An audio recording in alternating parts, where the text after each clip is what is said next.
1 week before marrying Henry, his dream girl got divorced. He brought her in front of me and called off the engagement. Ava, I don't want to settle. No matter how hard you try, you'll never be as good as her. I calmly walked away, cut off my long hair, and changed into my biker gear, returned to the battlefield that belonged to me. He laughed with his friends. Who would like such a flashy woman anyway? She's definitely not marriage material. Until suddenly, a photo started circulating around my friends. On a motorcycle, a slender, fair hand pressed against the chest of one of the wildest sons of Beijing's elite. His tattooed, vein-popping arm wrapped tightly around the woman's waist. The testosterone practically oozed from the screen. Finally, Henry called me. Ava. Who is he? The reply came in the lazy voice of another man. Hey, ex-bro. Let me introduce myself, I'm her legal husband. Chapter 01. I was at the bridal shop for my final fitting. In half a month, I was supposed to marry Henry. Even though the dress was custom-made, it was a bit tight at the chest and waist. As I went into the fitting room to adjust, I started to overhear voices from outside growing clearer. Hey, did you hear? Henry's ex-girlfriend Elena got divorced and returned to China. I remember when she broke up with Henry 3 years ago. He was absolutely devastated. Yeah, if Ava hadn't shown up and helped him through that dark time, he probably wouldn't have made it. Who's Ava, anyway? Beijing's most rebellious princess. Who would have thought she'd actually settle down for Henry? But now that Elena's back, do you think the wedding will still happen? The invitations have already gone out. If they don't get married, it'll be such a joke. After their voices faded, I took off the ill-fitting dress. I called Henry, but someone else answered. Among the noisy background, I clearly heard his voice, trying to imitate greatness. Ava can't even compare to even one finger of Elena. Someone added. Ava used to be known as the hardest girl to chase, the hardest to tame. Bro, you should be grateful. Henry chuckled coldly. Hard to tame? She's been circling around me like a dog for the past 3 years. Guess she finally chased me into marriage. Another voice asked. Bro, you don't like her? Henry replied coldly. Would you like a dog? The crowd continued. Then why are you marrying her? The air suddenly grew silent. After a long pause, I heard Henry's voice. She's such a wild one, but it's kind of fun seeing her behave. I hung up the phone. I looked at my reflection in the mirror, my long, straight black hair, and the tattoos that used to be on my arms and collarbone, now washed away. I suddenly laughed. I've had enough of pretending to be a good girl. Chapter 02. Henry hadn't been home for a week. I listed the wedding house on a real estate platform. Every brick and tile in that house was bought by me, but I don't want any of it anymore. After I finished, I finally got his call asking to meet. He had arranged the gathering, but he was the last to arrive. When he came in, he had the delicate and pitiful Elena following behind him. She looked about 50% like me now. He tightly held her hand, as if afraid someone would bully her, putting on an overly protective act. The air instantly grew quiet. No one dared to speak. Everyone's eyes turned toward me. I didn't say a word, just looked down at the red string bracelet on my wrist that was about to wear out. I curled my lips slightly. It wasn't until Henry brought her in front of me that he spoke. Ava, I'm not going through with the wedding. I lifted my eyelids, calmly looking at him. You're calling off the engagement? He pulled Elena closer, looking at her with affectionate indulgence. Elena is back, and I don't want to settle. No matter how much you imitate her, you'll never be as good as her. Do you understand? I don't love you. I nodded. Okay. He looked at me in disbelief, as if he couldn't understand why I was reacting so calmly. You know, our engagement was arranged by our parents. I've loved Elena for 5 years, waited for her for 3. She's been hurt so badly, and I want to give her a home. I was getting a little impatient, grabbing my bag from beside me. Okay, are you done? Henry was taken aback and stood there silently for a while before continuing. I'll handle my side of the family. As for your side, you deal with them yourself. The wedding next week is off. All right. I stood up and walked toward the door. Just as I reached the door, Henry suddenly called out to me. Ava? I turned back. He was still standing where he was, but I noticed his other hand was clenched tightly at his side. Is there something else? He frowned. Don't you have anything to say to me? I thought about it. Honestly, I wanted to tell him, I envy you. Your dream lover can still return, but mine never will. I finally spoke softly. Congratulations on your wedding. As I closed the door, I heard voices from behind. No way. Is that really Ava's reaction? Henry bro, didn't you say she was head over heels in love with you? Why didn't she even make a scene? Shut up. It was Henry's angry voice. I didn't look back. I should have realized long ago. Henry was never really him. He would never have abandoned me to look at someone else. Chapter 03. After leaving, I went into a hair salon. I cut off the long hair I had kept for 3 years. When my sharp blue short hair appeared, I felt like I was finally becoming myself again. I also had a string of letters tattooed on my wrist again, Je recule jamais, French, meaning, I never retreat. Finally, I went to a shop I hadn't stepped into for 3 years. Lucas, get my bike out. A shirtless, muscular guy came out of the shop. He looked at me in shock, his eyes turning red. It took him a while to gather himself. Ava, sis? Yeah, it's me, a big guy, nearly 6 feet tall, looked me up and down, a little tongue-tied. Sis, how come you're here? I looked at the 2 bikes displayed in the most prominent spot. One white, one black. I smiled. They're still here, sis. I've been wiping down those 2 bikes every day. They're as good as new. You can ride them anytime. Where do you want to go? Should I call the guys? I shook my head. Just bring it out. I want to go for a ride alone. All right. When I got on, the long-lost feeling surged back to me. I hadn't ridden in such a long time. It felt like if I didn't ride, I could forget what happened that summer. I turned to glance at the other black Kawasaki and thought of him. Lucas followed my gaze and his eyes reddened. I've been waiting for Dominic too. The Kawasaki has been here, untouched, just sitting next to yours. I keep thinking, one day, they'll both be back on the road again. Sis, it's been 3 years. I've waited for you. Do you think he'll come back too? I paused for a moment. So, it's been 3 years already. They say if you listen to the clock that ticks backward 1,000 times, you'll see the person you want to meet. I've listened to it all. Why hasn't Dominic come back yet? I turned my head, my nose stinging with emotion, but I still softly comforted him. That's just a lie. The dead can't come back to life. Then, I started up the bike. Lucas didn't know. I had already listened 10,000 times. I sped all the way to the mountaintop. Looking at the scenery below, I shouted, Dominic, I listened to you and tried to get married properly. So why haven't you come back? Tears rolled down my cheeks. You liar. You clearly said you wanted to see me in a wedding dress. Look, in the end, this dress is only for you to see, but it doesn't fit. I've been eating well, living well, so why doesn't it fit?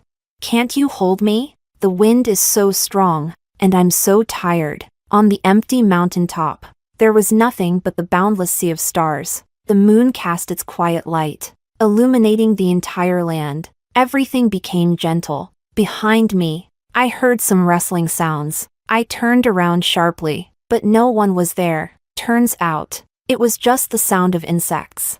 Chapter 04. I gathered my emotions and descended the mountain. But suddenly, the black Kawasaki was gone. Lucas! I quickly got off my bike and shouted toward the shop. Where's the bike? Who rode off with it? A horn sounded behind me. My heart raced faster than ever before. For some reason, tears had already started spilling out of my eyes. I slowly turned around, gently pressing my hand to my chest. Under the dim streetlight, Dominic leaned against the motorcycle, dressed in black from head to toe, his eyebrows an expression as wild and rebellious as ever. He raised an eyebrow at me. My little firecracker. Why are you still such a crybaby? Chapter 05. It felt like time had returned to the first time I met him. My parents had a huge fight over me not being obedient, and they gave me a severe beating. All I said was that they should stop tormenting each other and just get divorced already. What was wrong with that? I ran out, hiding by myself, crying. Halfway through my tears, I heard a lazy, casual laugh. Who's this little firecracker hiding here and crying? Dominic, with his hands behind his head, slowly got up and sat next to me, handing me a tissue.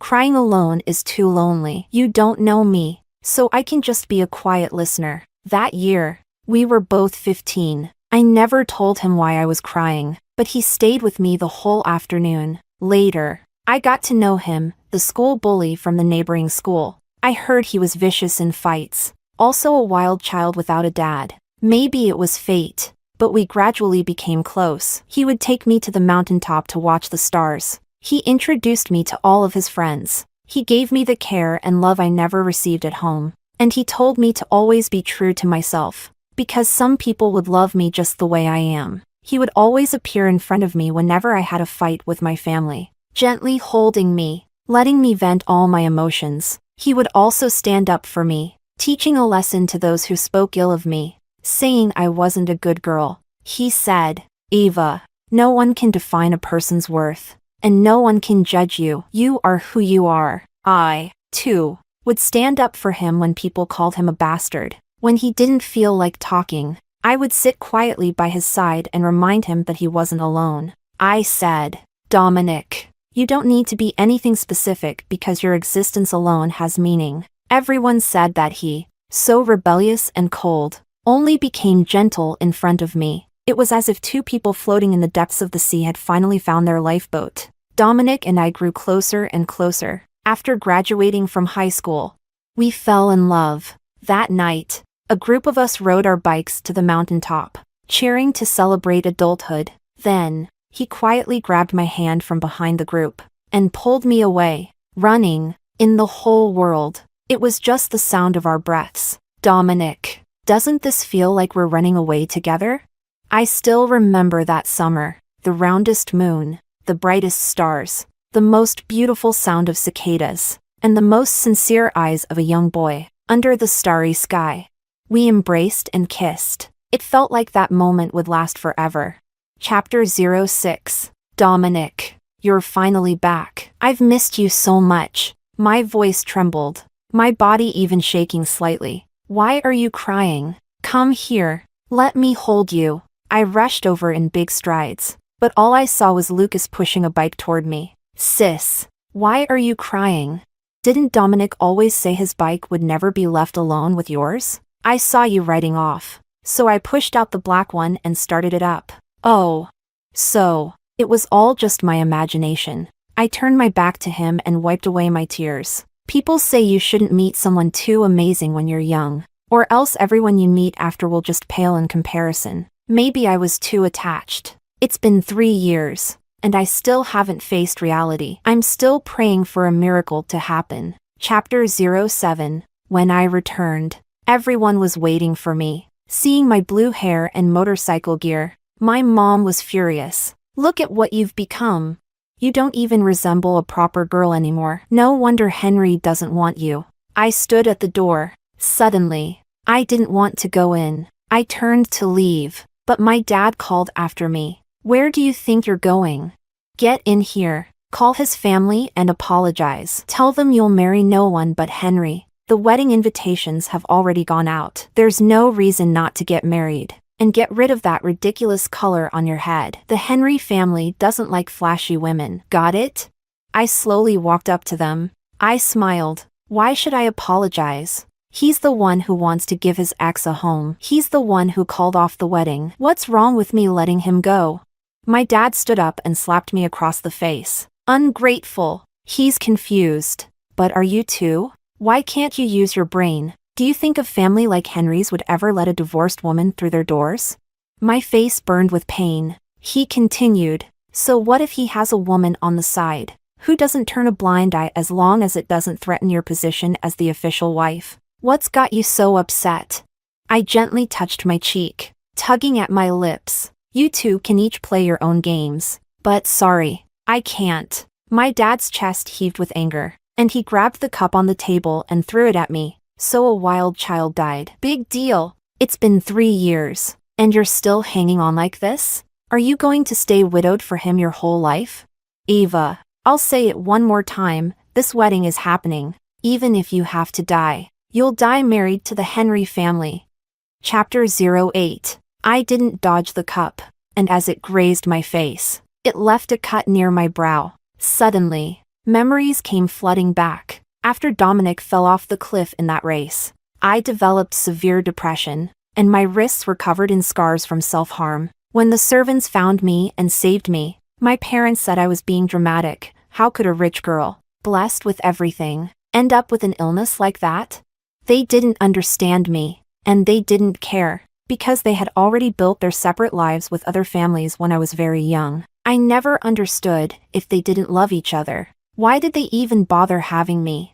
Then, when the company faced a crisis, they decided to marry me off to the Henry family. I didn't want to, but they threw Henry's photo at me and told me to stop pretending. If I really didn't want to live, then just go die. I lowered my head and caught a glimpse of that photo. For a moment, I thought Dominic had come back. They looked so alike, especially those eyes, like a drowning person grabbing onto a lifeline. I agreed to the meeting. I even dyed my hair black, just like they said, because the Henry family didn't like flashy women. I wanted to stay by his side. Even if it was just to look at that face, it was enough for me. But I never expected that Henry would be the first to leave me his contact information. He made the first move, and so we got together. Later, I found out that he was just using me as a stand-in, too. We were both getting what we needed from each other. So, when he asked me to grow out my hair, I did.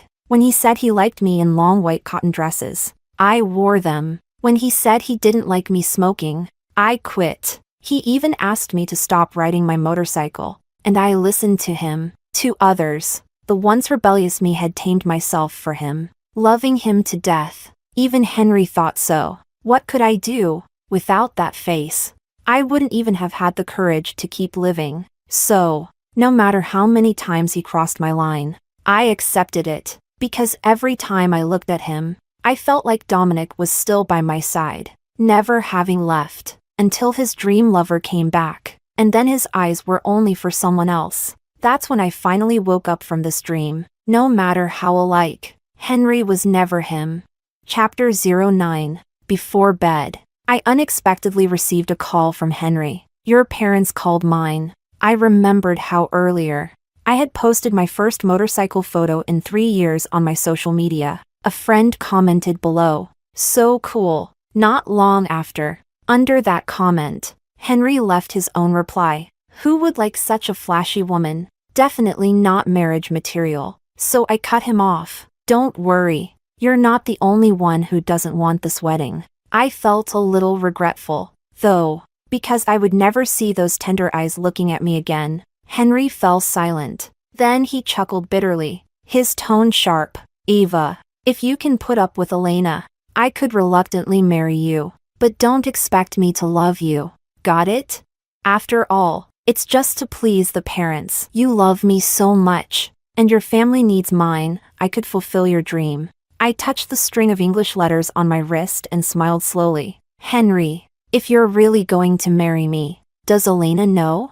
He didn't respond. Only the sound of his quickened breathing remained. Henry, I know you're using me as a stand-in for Elena. Funny enough, I'm doing the same. Do you know when you look the most like him? I smiled, remembering Dominic's casual grin. It's when you don't say anything and just look at me, even though you're just looking at someone else through me. I'm not sad at all. Just seeing that face already makes me happy. I softened my tone and said gently, so, even though you made me do a lot of things I didn't want to, I never really got mad at you. But like you said, no matter how much I try, I'll never be like her. And no matter how similar you look, you're not the same person. So, we're both stand-ins. I don't owe you, and I don't love you. This wedding is not going to. Before I could finish, Henry abruptly hung up the phone. Chapter 10. I took 2 tablets of astaxanthin. Only in my dreams can I see Dominic again. Back to those 4 years when we loved each other the most. After the college entrance exams, we officially got together in front of all our friends. Do you understand? Walking down the street, holding hands with the person you love, drinking bubble tea, watching a movie, even if we didn't talk, just quietly looking at each other. The air felt sweet. We could finally ride our beloved motorcycles, racing together through the open world. Lucas once said, "Dominic and Ava, they're the most perfect couple I've ever seen." Just standing there, they look like a scene from a romance drama. I praised him, telling him to keep talking like that. Dominic, with his hands in his pockets, would lean against his bike, lazily watching me joke around with our group of friends. Later, we went to the same university, and we started building a racing team together, participating in competitions. Honestly, he was incredibly attractive, always making appearances on the confession wall, with girls handing him love letters after class. He was worried I'd get jealous, so he bribed the campus radio station to read love letters he wrote to me every day. I'd get goosebumps, and he'd pull me close, laughing. "I'll never get tired of writing. I'll write to you every day from now on." A lot of people thought we didn't seem like the kind of couple that would last, but we ended up staying together for 4 whole years. Eventually, my parents found out about our relationship. They called me home that day, furious, demanding that I break up with that bastard. I refused. My dad grabbed a stick, ready to beat me. I lifted my chin, stubborn. "You both have your own families now. All these years, you haven't cared about me, so what gives you the right to suddenly interfere in my life? I'm so sick of your hypocrisy. What am I to you? A tool? A commodity? I'm your father. I gave you life, and you'll never escape your fate." My mom added, "I've been too lenient with you. That's why you've lost all respect and dare to say such things. Is it that bastard who taught you this?" Just as the stick was about to hit me, Dominic appeared and saved me. He pulled me up and shielded me behind him. "All these years, you've never cared for her. She hasn't received your love. Yet you expect her to repay your kindness. Why? Why should she have to obey your every word? This is the girl I love. If you don't love her, I will. If you don't want her, I do." That day, he held my hand and led me out of that house. We didn't say a word, but he held me all night. We had promised each other that we'd get married after graduation. But near graduation, I suddenly started being followed for no reason. Sometimes, even flower pots would fall from above while I walked on the street. Dominic also began to seem distracted. One day, he suddenly asked me, "If one day I'm not here anymore, what would you do?" "I'd follow you." I wasn't joking. Before the age of 15, I had no family, no friends. I was rebellious and wild, not knowing what it meant to live. After meeting him, he became my salvation. I couldn't imagine what I would do without Dominic. "Don't," he sighed, "even if I'm not around. You have to live well. Find someone who loves you. Get married. Have kids. Understand?" I wrapped my arms tighter around his waist. "What are you talking about? The only person I'll ever wear a wedding dress for is you. I'll never marry anyone else." "Don't be stubborn. I'm serious." "Why are you being so serious? Tell me, do you have someone else behind my back?" He cleared his throat, gently stroking my hair. "My princess, I wouldn't dare. You better not dare, or I'll marry someone else and let you suffer chasing me." It was just an angry retort. He chuckled softly. "If there ever comes a day when you really get married and the groom isn't me, I'll come and crash the wedding." Dominic said he wanted to win a race for me, to propose to me in front of everyone, with a trophy and a ring, giving me the grandest proposal. But I never expected that he'd never return from that race. In the dream, the scene shifted to a misty forest. All I could remember was the deafening cheers, the scorching summer heat, and the news on the big screen, him falling off the cliff, amid the sky full of flames. At that moment, there was no more sound in my ears. Chapter 11. Dominic! I woke up with a jolt, my back soaked in sweat. The phone rang. It was Lucas calling. "Sis, there's a race on the mountain road this afternoon. Everyone's gonna be there. Are you coming?" "I'm coming. It's not my home ground, but I think I need to start moving forward. This race is just a small one. There's an international race the day after tomorrow. You wanna come?" The others have already gone ahead. I leaned against the bike and lit a cigarette. Yeah, I should practice. I'll compete. I heard there will be a lot of famous racers, especially this dark horse from overseas. He's been performing incredibly well, but unfortunately, he never takes off his helmet, so no one knows what he looks like. If I meet him, I'll ask for an autograph. I exhaled a puff of smoke and teased him. Look at you. So starstruck. I'll win you a trophy next time. Lucas's eyes turned red again. Sis, seeing you like this makes me so happy. I patted his shoulder. After finishing the last drag of my cigarette, I turned around and saw Henry. Our eyes met, and I noticed his gaze brighten. Ava? I didn't plan on responding. I crushed the cigarette under my shoe, but he grabbed my wrist. Let's talk. He stood in front of me, blocking the sun against the light. Only his shadow remained. I quietly looked at him, such a similar face. What a shame. He's not Dominic. Don't look at me like that. Henry suddenly raised his voice. Ava, how dare you lie to me?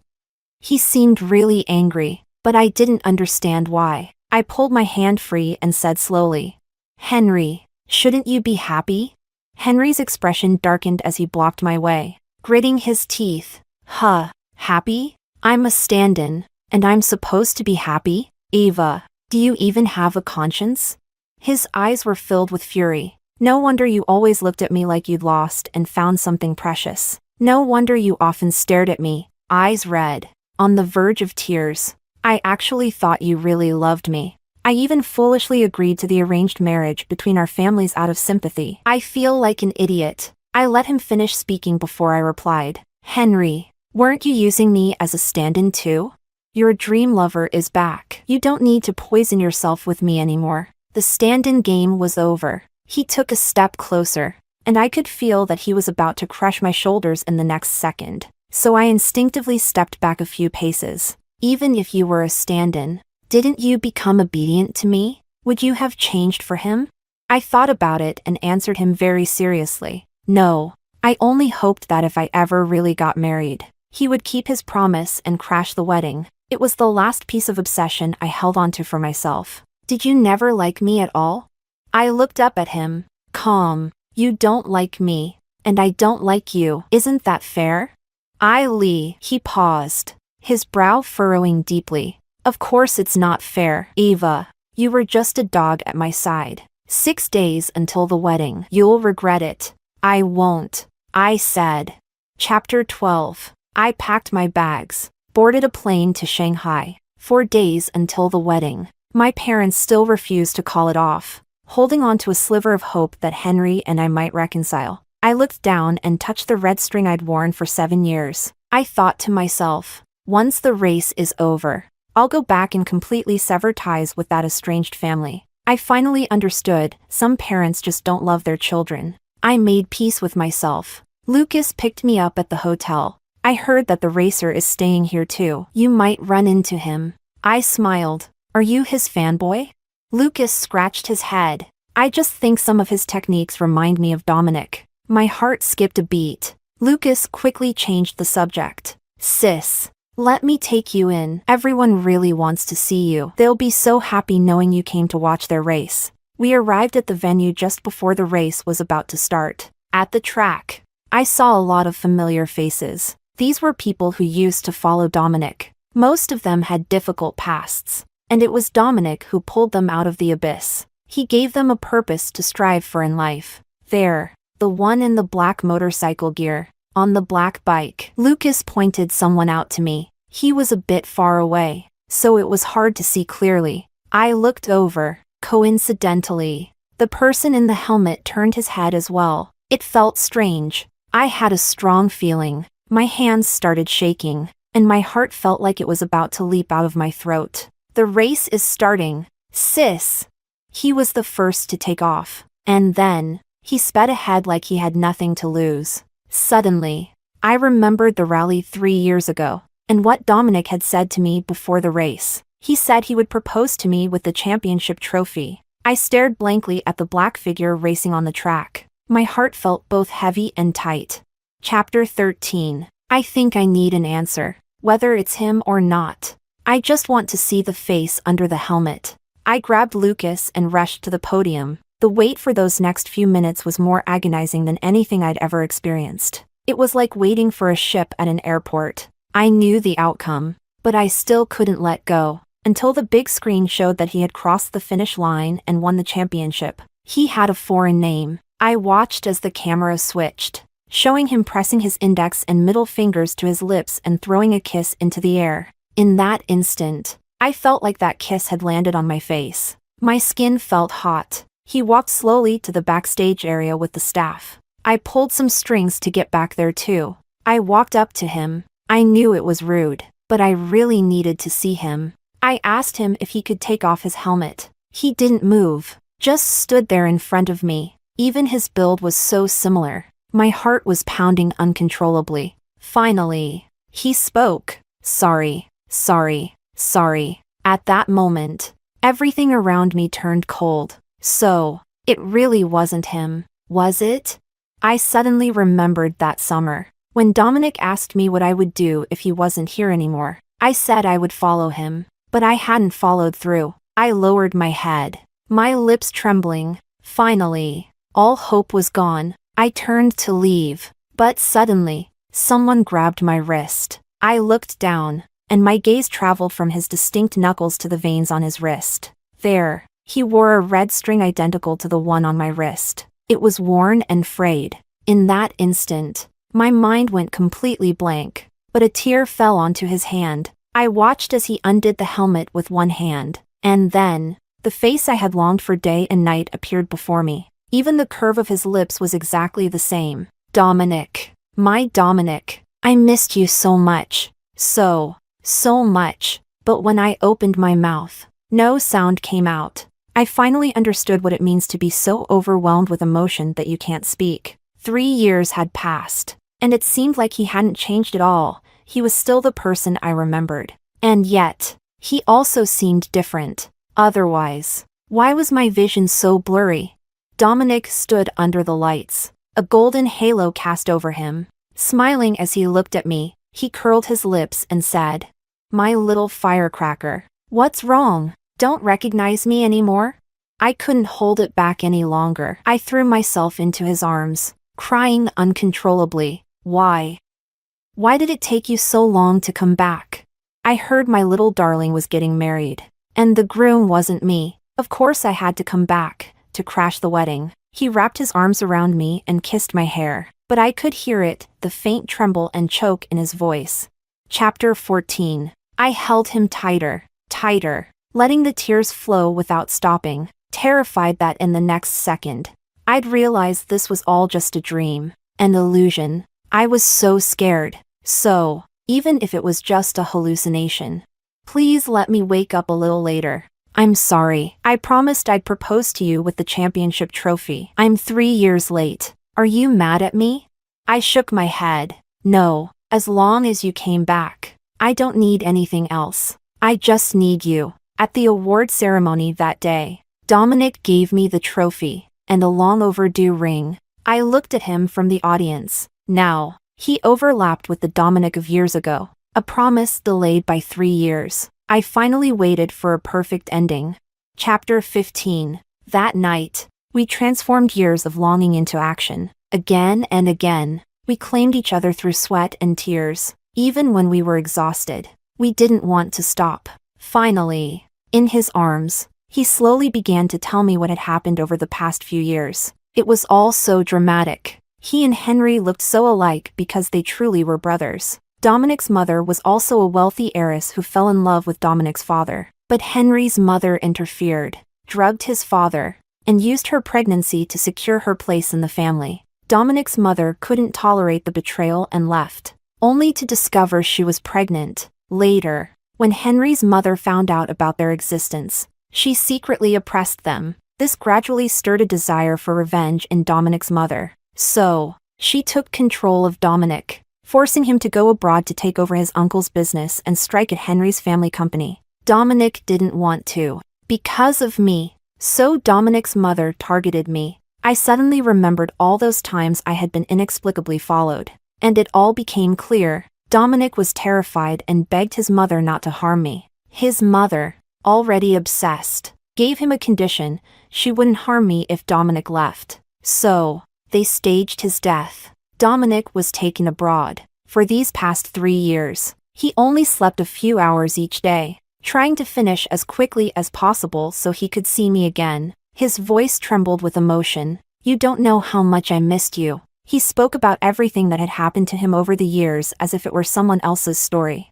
How he had to start from scratch, learning how to run a company, how he proved himself, and how he could finally escape his obsessive mother's control. He didn't dare to see me, didn't dare to contact me, all for my protection. He told me everything in just a few minutes, but I knew how difficult those years must have been for him. The amount of effort it took for him to stand before me now. I hugged him tightly, and he held me even tighter, as if he wanted to fuse me into his very bones. Every time I missed you so much I thought I'd go crazy. I'd press the tip of a pen hard into my wrist. I told myself, I have to hurry. I have to succeed faster, or my girl won't wait for me. I promised her I'd win a trophy for her on the track. I couldn't break that promise. I told her I'd marry her. She's so foolish, she'll wait for me forever. So I studied like mad, slowly breaking free of my mother's control. And now, finally, I can stand in front of you.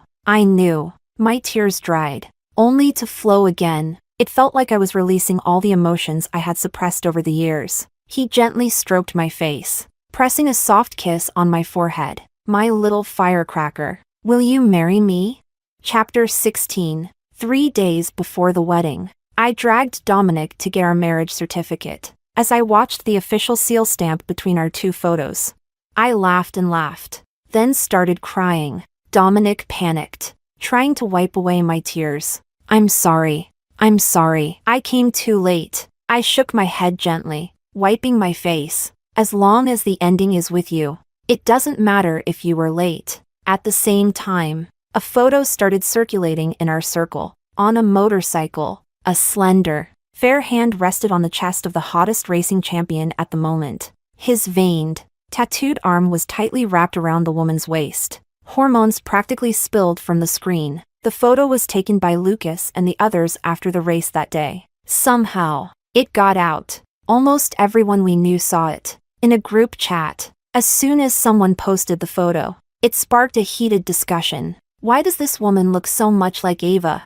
No way, right? Ava's the one with long black hair and elegant dresses. Since when did she have blue short hair and wear tank tops and shorts? Actually, this looks like how Ava used to be. The guy in the photo looks kind of like Henry. Damn, since when did Henry get into racing? It's not Henry. It looks like some foreign racer. I gotta say, these two look good together. But didn't Henry just say yesterday, while drinking with us, that Ava would regret it before the wedding and come back to marry him?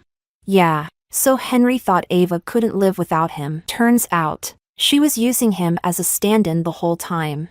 I was in the wedding room, trying on the wedding dress that Dominic had custom-made and flown in. Then, Henry called me, Ava. Who is he? I was adjusting the hem of my dress, and Dominic answered for me. He looked at me, his lazy smile playful as he spoke in a casual tone. Hey, X. Let me introduce myself, I'm her legal husband.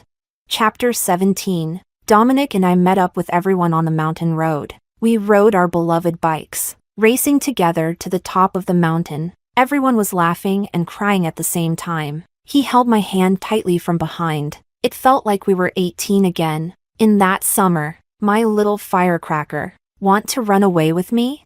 Tears welled up in my eyes. This time, I held his hand tight, running together through the summer night. I stood on my tiptoes and kissed the corner of his lips. But he took control, gripping my waist tightly and leaning in for a deep kiss. That familiar, soft, wild sensation couldn't compare to the joy of finding something you thought was lost. Yet it made up for our boiling, passionate, romantic, broken, and unfinished youth. I don't know if we saved each other. All I know is that in every journey we embark on, love is always the greatest truth.